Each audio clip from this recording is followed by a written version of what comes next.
The Seattle Kraken come back to Climate Pledge Arena. That's right, it's a game day, and we have Zane here. We're going to get you ready for today's game against the Philadelphia Flyers.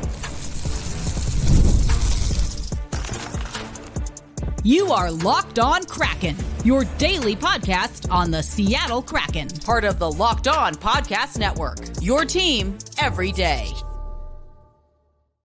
Hey, what do you say, Seattle hockey fans? Welcome to another episode of Locked On Kraken, part of the Locked On Podcast Network, where we bring you your favorite team, the Seattle Kraken, every single day. Erica L. Ayala here alongside Zan Beg, who's getting ready, got the game day fit, gonna make it over to CPA as the Seattle Kraken return home. And we're going to get into all of that. First, let's tell you that today's episode of Locked On Kraken brought to you by our good friends over at Game Time. Download the Game Time app, create an account, and use promo code LOCKEDONNHL for $20 off your first purchase. All right, Zane, the guys are coming home after a big win on the road, and I'm going to get your takeaways from that a little bit later in the episode. Let's just start with coming back to Climate Pledge Arena. The team pretty much had that one afternoon home game and then has been on the road. So what is the feeling around the greater Emerald City area about the Kraken coming back? It's hope, it's optimism. It's the stuff that we've been talking about for weeks now, is that this is a new process. It's going to take time for players to come together, to develop that chemistry, develop that timing. And we're starting to see that a little bit now. We're starting to see things come together. We're starting to see the plan. We're starting to see goals in transition. We're starting to see the players play in the roles that we thought maybe we would see them play. Yep. And it's still going to be a process. There are still going to be some rough games, I'm sure, but you can see where this is going, and where it's going is very, very good. Yeah, I agree with a lot of that. We talked about that earlier this week on Locked On Kraken. So let's talk about today's game. Philadelphia Flyers are coming in, and still early on. So we've heard Dan Bilesma say this, and I think it really stands to reason. It's hard to compare and contrast teams with so little sample size, but we're still going to just mention some stats that are true, such as the Seattle Kraken are 2-2-0 on the season. The Flyers are 1-1-1, really going for that symmetry. Both teams are with those numbers. Another thing that stands out to me is that we're seeing Jared McCann for the Seattle Kraken lead with points, 4 points overall, but goals, and I mentioned this on yesterday's episode, the captain is leading in goals with 3 goals so far. Again, we had 7 goals overall in the game against the Nashville Predators, but that was actually 7 different goal scorers. So spreading the love, which I love to see. Brandon Montour getting on the board with assists, 2 assists overall. And a few other things that I'm going to bring up. These came in the notes that, as you know, the Seattle Kraken send over to us. And I want to talk about the Kraken all-time versus Philly, since, again, small sample size this season. But the Kraken are 3-2-1 all-time versus the Flyers entering today's game. 3 wins in the previous 4.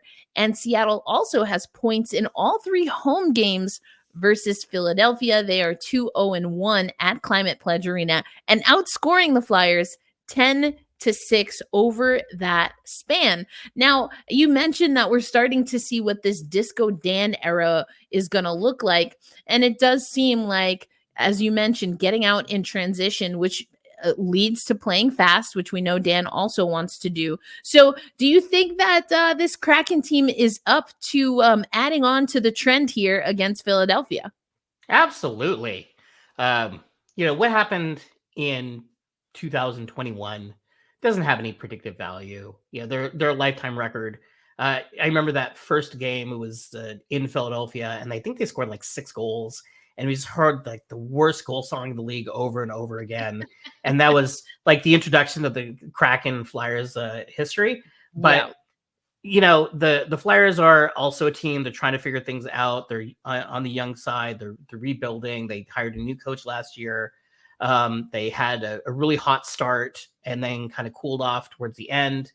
So I think the Flyers also don't really know who they are yet. Mm. And so both these teams are really in feeling out themselves and then trying to kind of survive the early part of the season as they establish themselves wherever they are in the pecking order. Yeah, for sure. And that leads me to think about some things. Again, still a small sample size for both teams, but I did notice some things, and we'll likely get to these when we close the third segment with our keys to the game. But the Flyers are pretty solid on special teams. And last time you and I spoke last week, we talked a little bit about special teams. We've seen some changes on the power play, but 10th overall in the NHL right now in the power play and the PK. Now, what are the things that we know, at least as of right now, Zane, about the Seattle Kraken that maybe I don't want to say concern you, but are going to be interesting things to consider, knowing that the Flyers, at least right now in this part of the season, are pretty solid on special teams. Yeah, I think the Kraken's 5-on-5 play, you're starting to see it come together. I think the special teams are coming together more slowly. Yep. The Flyers are 4 of 11 this season on the power play, which is really, really, really good. It's a small sample size, so they're probably not going to, score 30%. But the penalty kill and the power play for the Kraken, you can see what they're trying to do, but they're not quite there yet, especially in the power play. They're trying to create more movement, more dynamic motion to put defenders in tough spots and make them make quick decisions. And if they make a wrong decision, then you create great scoring opportunity. But the issue is if you don't execute that well, then the puck just comes out of the zone and it becomes an easy clear. And so the Kraken, I think, are still trying to figure out how to set up the power play and then the penalty kill as well.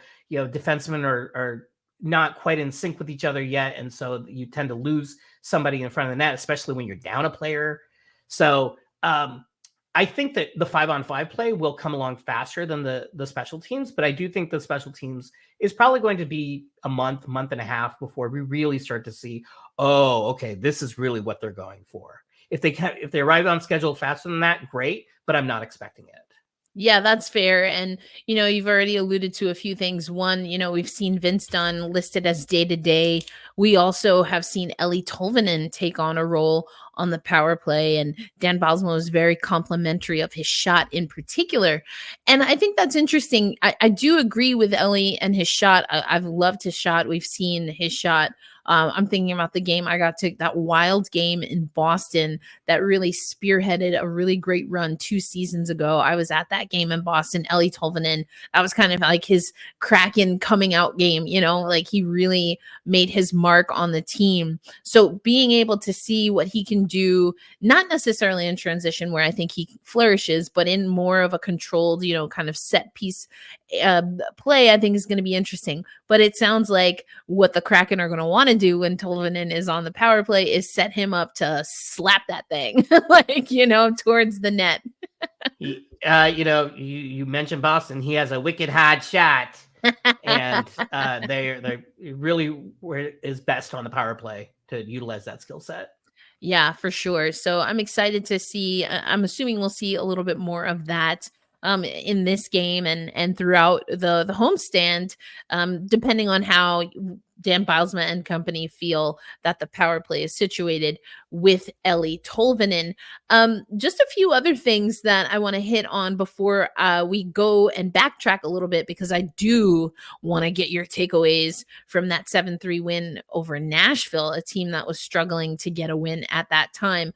But sounds like we're going to see Philip Grubauer in net. And he's still seeking his first win, outright or otherwise. He's he is 4-5-1, 3.84 goals against average, and an 8.58 save percentage, 1 shutout in 11 career appearances against the Flyers. Now, again, still early, Zane, in the season. I don't get the sense from Dan Bylsma and the team right now that they're looking at situational goalie matchups. It's basically been an alternating net. Yeah, and it's really easy to just look at the records and say, well, they win with the core and they don't win with Grubauer. But goal support has been a bizarre issue with Grubauer his entire tenure with the Kraken. So bizarre. Whether it was with Martin Jones, they would win. They win a game 9-8, and then the next game, or 2 games later, they would lose like 1-0 or 2-0 with Grubauer. Right. Right. Last year, Joey Daccord had better goal support. This year, I looked at the numbers. Each of the last 3 years, and each of the last 3 years, Grubauer has gotten significantly worse goal support. This season, he has gotten 1 goal per game. And Joey Daccord has gotten 5.5 goals per game. So you look at the record and you say, oh, wow, well, Daccord has a much better record than Grubauer. Well, if the team scores 7 goals, it's a lot easier to win than if the team scores 2 goals. I'm so glad you brought that up because we talk about this on Locked On Kraken all the time. I just don't understand. It seems a little bit more than anecdotal at this point, because to your point, we've seen it with Martin Jones. We've seen it with Joey Daccord, super small sample size with Chris Driedger. But even when those two were healthy ish at the same time, it still felt like what you're saying is that statistical trend has held true. That's so odd to me because I don't get the sense that, you can talk about chemistry and then on the opposite side of that, any toxic or, toxic work environment. I don't get the sense that there's anything in that realm that we need to worry about regarding how Philip Grubauer fits with the team. It's just so odd. I've sometimes asked, is it that he communicates differently? Joey is definitely a talker on the ice. That's for sure. We also know he is confident, whether we're confident in it or not. He's confident in moving the puck. But it's just one of those odd things, Zane. I love that you brought out the stats because I've been trying to figure it out, and I really just can't why we have such little goal support for Philip Grubauer. I've been thinking about it for 2 years. I've been trying to figure out, looking for anything that's different, and it's really, there's nothing apparent. It's just, a goalie can't drive offense, so it's I mean, they can maybe push the puck a little bit, but that's not going to result in these massive disparities. Yeah. It's very weird. My guess is probably just chalk it up to the randomness of the universe and that we're in kind of a weird pocket of very randomness, but who knows? Yeah, we might have to cross-reference with Mercury retrograde and maybe we'll get our answer. But I honestly don't know. Something that we hope will not be a factor today. But we'll definitely, as I've been saying, too early to be concerned. We just don't have enough games, but definitely something where we're going to put that in the parking lot, so to speak, put a little asterisk, keep our finger on the pulse to see if this will be the season where the Seattle Kraken can buck that particular statistical trend. But coming up on Locked On Kraken, since Zane is here, definitely want to get his expertise and insights regarding some of the changes that led to a 7-3 victory over a Nashville team that, at least on paper, got pretty stacked in the off season. And that's coming up on today's episode of Locked On Kraken. Today's episode of Locked On Kraken brought to you by our friends at FanDuel. And if you are also an NFL fan, then this is the season for you because you can win big, huge returns on FanDuel, America's #1 sportsbook. When you get a hunch in the middle of an NFL game, you can go check out the latest stats, view live play-by-play, and so much more to help instruct your bets on the very same page where you will place your bets. You can get started with $200 in bonus bets guaranteed when you place your first $5 bet.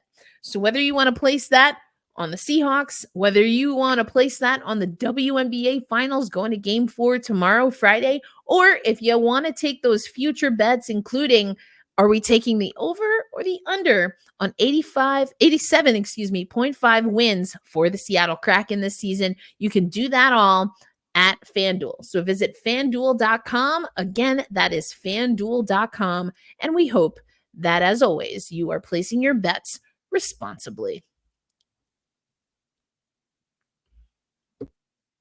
And thanks as always for making Locked On Kraken a part of your daily destination. Erica L. Ayala, joined by Zan Beg here, because it's a Thursday. It's also a game day, and the Seattle Kraken will be hosting the Philadelphia Flyers. If you missed it in the first segment, we talked about that game. We will also give you our keys to tonight's game coming up in the third segment. But for the second stanza, we're going to go to Zame. And I'm going to give you spotlight here, Zame. Let's get your thoughts, your analysis, and your overall expectations about tonight's game based on what you saw in Nashville. Well, so let's talk about what happened in Nashville. Vince Dunn came back, and the Kraken really struggle without Vince Dunn. Brandon Montour does fill in the slot of the number one defenseman because he's extremely good. But now we have Montour and Dunn. Now you have really three with Riker Evans, three puck-moving defensemen. The Kraken were shut out 2-0 in Dallas, and it was a terrible situation. They were on a back-to-back. They were on the road. They were on the road in Minnesota the previous day, and then they had to go to Dallas and play an early game that day. And so it didn't seem like it was just not a great spot. And then you get to Nashville, and Vince Dunn is back, and they had energy. And that's such a key part of winning in hockey is it's not just having the right plan or having the chemistry, but also hockey is exhausting. It's really, really tiring. And that's why you see teams struggle at the second half of back-to-backs. It's statistically, they drastically underperform. With Nashville, the Kraken, they were fresh, they were ready to play, and they were moving the puck. They were in transition, and I loved the way that they were just looking for quick strikes up the ice. My favorite goal of the night was Jaden Schwartz's goal, which was started by Jaden Schwartz. He is deep in the Nashville zone, and he takes a puck and takes it out to the neutral zone, where Chandler Stevenson one-touch passes it a la Nikola Jokic to Oliver Bjorkstrand. And then Schwartz comes down, and then it's a pass from Bjorkstrand to Schwartz with a beautiful backhand finish. But the whole thing was started because Schwartz is like, all right, let's get this puck up the ice. And so when that happened, now all of a sudden defense becomes offense and offense becomes a goal. The same thing with Matty Beniers on the Jared McCann goal. Matty was really confident, and that's something that we hadn't really seen a lot of last year. He goes in, he challenges the defense, he draws in 4 players to him, just creating that gravity, which we didn't see much of last season, but we did see the year before. And I think that gravity is so important, because then he is able to then set up Jared McCann, because you have 4 players kind of drifting towards Matty, and Jared McCann gets open space. And so that the offense was fantastic, but I really want to give a shout out to the Cartier-Gord Tanev line. All road trip, they have been absolutely incredible. They had 73%, controlled 73% of all shot quality per natural stat trick. If you are controlling 55%, that's really good. 60% is great. 73% is outlandish. It is a 3-game sample size, so these small sample sizes can result in some really outlandish numbers. But overall, the team, the defense, they all played really, really well. They're forechecking well. And then on top of that, they got good goaltending. Joey Daccord, you look at the 3 goals given up, you're like, well, that's not great. But the chances that Nashville was generating, especially, there was a sequence with Philip Forsberg where he had 2 point-blank shots on Joey Daccord, and then Steven Stamkos on the rebound shoots the puck over the glass, and then Joey Daccord tracks it from behind, which is insane. And he tracks from behind, and then he gloves it, and then there's a whistle, and there's no goal. This was such a key part, but he was standing on his head. He was keeping the Kraken in the game. And then in the third period, they scored 4 goals. They blew it open. So it was overall one of the strongest team efforts that we have seen in a while. And everybody played excellently that game. It was really, really encouraging to see. And it goes to something that you said earlier on in the episode, that things are really starting to come together and we're seeing the promise of this Kraken team. I talked about it a little bit on episodes earlier this week, but I felt that the Seattle Kraken were falling into old habits of the franchise overall with slow starts Mhm. until Nashville. And we really started to see that team come together in its own right on the offensive side. Now, they did give up goals also in that first frame. But then also having the resilience to then have such an epically strong finish to the game in the third period. Those are things that I'm hoping the Seattle Kraken will build upon. That Zame, I mean, from my estimation, we haven't seen, at least not with any consistency, in the short existence of the Seattle Kraken. Yeah, I can't. I mean, I've lost track of how many times after a game, Coach Haxel would say like, "Oh, we were chasing the game," and just like, "Oh, the Kraken are down again." They're down 1-0 early, down 2-0 early, and getting ahead of that. It would be nice if they would not blow 2-goal leads, but I guess one step at a time. Let's first get the 2-goal lead and then figure out how to protect it. But the mindset is definitely more aggressive. It seems more aggressive. Let's get on the board. Let's get on the board first, and let's make the Kraken be the ones who are the aggressors and not the ones who are reactors.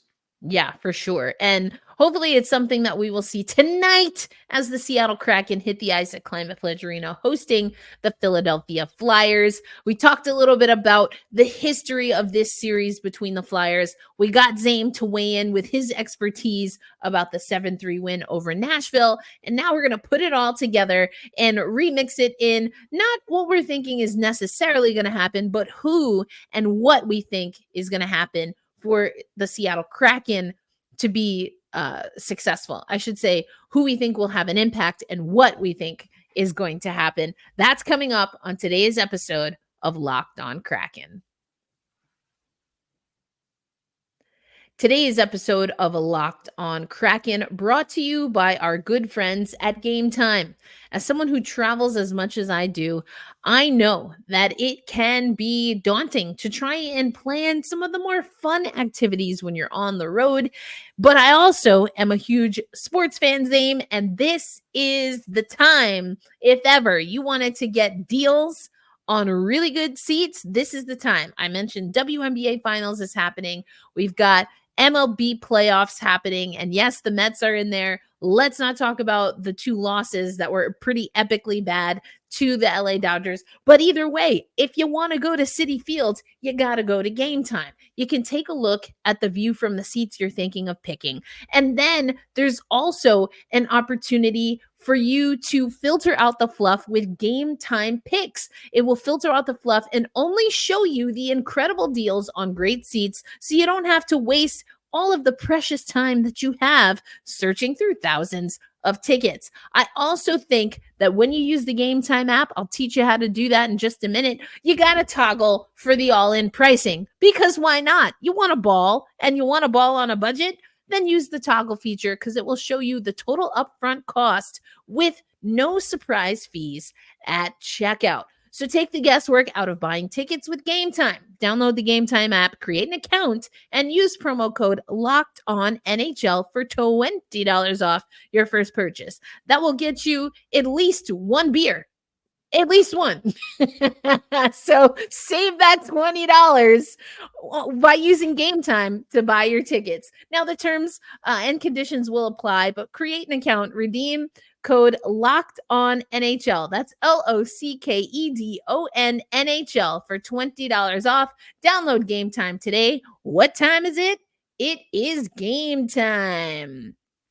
Today's episode of Locked On Kraken also brought to you by Prize Picks. Prize Picks is the best place to get real money sports action. With over 10 million members and billions of dollars in awarded winnings, Prize Picks has made daily fantasy sports accessible to all. You just pick either more or less on at least two players for a shot to 100x your cash.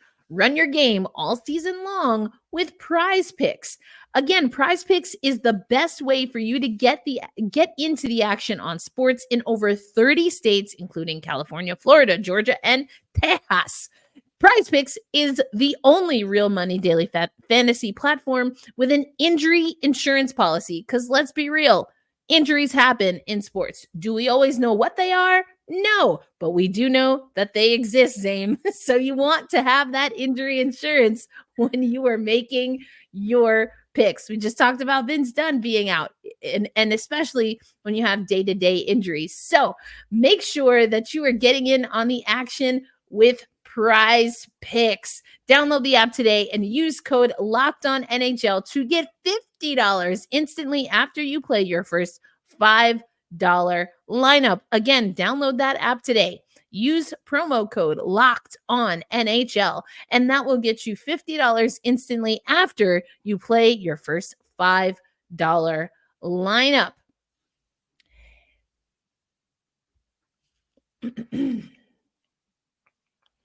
And thanks as always for making Locked On Kraken a part of your daily destination, especially on a game day. A game day on a Thursday, though, means that I am joined by Zan Beg, who is already ready to go. I got a little sneak peek of the game day fit, looking very dapper, just like I'm sure our Kraken players will. But, I think obviously we know this is a Kraken podcast, Locked On Kraken here, but it is important to give, to give stick taps where they are deserved. So in this particular matchup, Zane, I know you have some players on the opposition that you think could be key for anything that the Flyers are going to throw at the Kraken. Who are some of those players for you? So the first name is Matvei Michkov. He was a first round pick last year, and last year, if you recall or you followed the draft, it was all about Connor Bedard. Connor Bedard is a generational talent, and he absolutely is. What was less kind of visible or talked about was that Michkov was really right there with Bedard in terms of talent and upside. Corey Pronman of The Athletic, who does a lot of great prospect work, he said that he thought that Michkov had more potential than Connor Bedard did.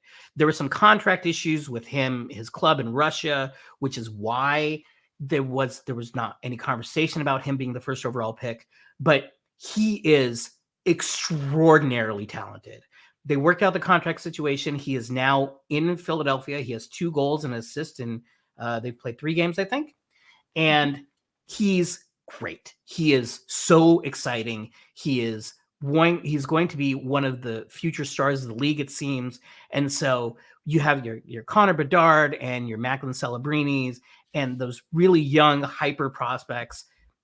Michkov is right there with it. So if you see this kid and you're like, whoa, where did this insane talent come from? And why didn't we hear about that? It was because of contract stuff with the KHL in Russia, not because he fell for any other reason. So that's the number one player I want to watch for. And then the other one is Ivan Fedotov, who is the backup goalie for the Flyers. He is starting today, and it's only his 3rd NHL start. He had 1 start last year, and then he had a pretty bad start this year against Calgary. I think he gave up 5 goals, and then they scored an empty netter. So, and we don't know that much about him, other than he is the backup. They want their starting goalie to be rested for the home opener on Saturday, and so this is the spot where he's getting the start here, which means that now the Kraken have an opportunity going against an inexperienced goalie who, we don't know, and he's just totally unproven. And so I know that they got shut out by Dallas's backup goalie,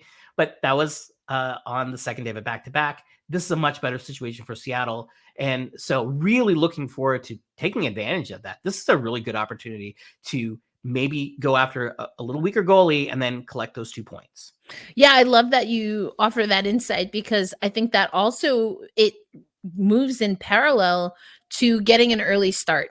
One thing that you want to do when you have an unproven player in any position. I mean, I'm thinking mostly of baseball because that's what I happen to play. And you'd hear the coaches say, hey, go out there and look for your pitch, be aggressive, because you want to be able to control as much as possible how that opposition changes their approach because of your aggression, as opposed to waiting back and then kind of getting baited into their game. So you have a young goalie, as you said, an inexperienced goalie. I think this is a great chance for the Seattle Kraken to do a lot of the things that worked against Nashville and also level up. We've heard Jaden Schwartz this week talk about how he wants to see more of a net front presence. I mean, nothing is more pestering to a goaltender, period, than having a bunch of traffic in net. And if you have a young goaltender that maybe is not as familiar with communicating, we talked about that a little bit potentially with Philip Grubauer,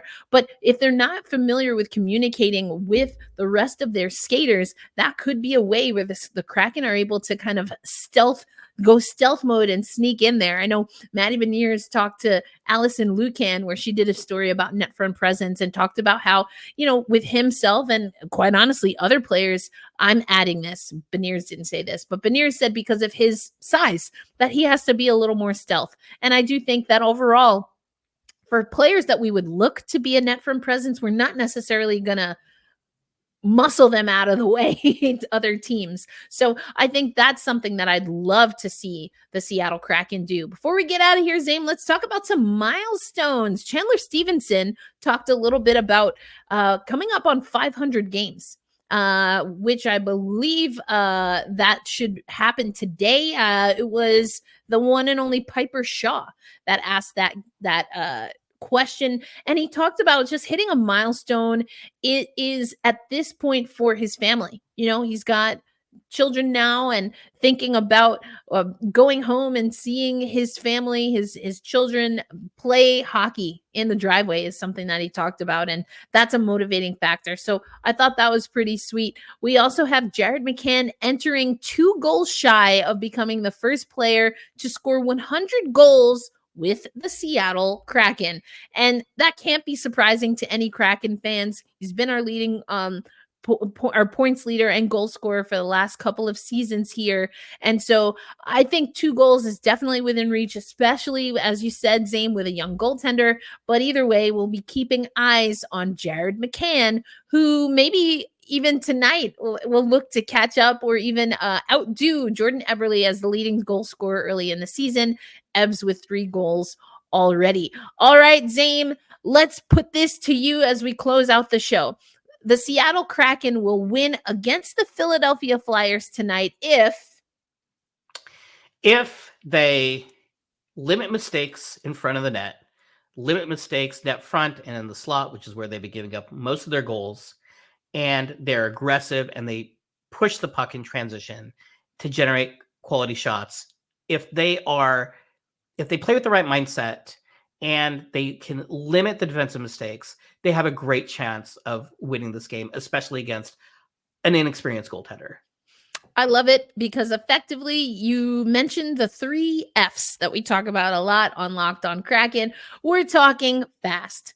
We're talking forechecking, and we throw in the third one just to be a little spicy. Have some fun. I know you talked about Maddie Beniers' game starting to open up. I'd love to see a little bit more there. I think, Shane Wright also is a player that we're looking to see how his game continues to open up and evolve, just that confidence to play make. We saw that early, in what he was able to do. And he really was an anchor for the Firebirds team last year after coming back from injury and being able to make the right decisions at the right time in that centerman spot. So it's going to be an exciting one. Zane's going to be on the ground, of course. Davy Jones locker room going to have you covered. They're doing amazing coverage. We're so excited to have Zane as an extension of his team join us here on Locked On Kraken. So make sure you give them a follow. And of course, stay right here locked on Kraken as part of the Locked On Podcast Network. Tomorrow, we're actually going to play a clip from an interview I did with Jagger Burkus, who, of course, is playing for the Coachella Valley Firebirds. It's a Friday, so we're doing our Firebirds Friday check-in. You're not going to want to miss that. But for Zan Beg, I'm Erica L. Ayala, reminding you to be kind to yourself so that you can be kind to others. And tonight, of course, we hold fast, we stay true, and loud and proud we say, let's go Kraken. Zame, I'll catch you next Thursday. And for our loyal listeners, our everydayers and OGers, I'll catch you on our next episode. Until then, peace out, everybody. Enjoy the game.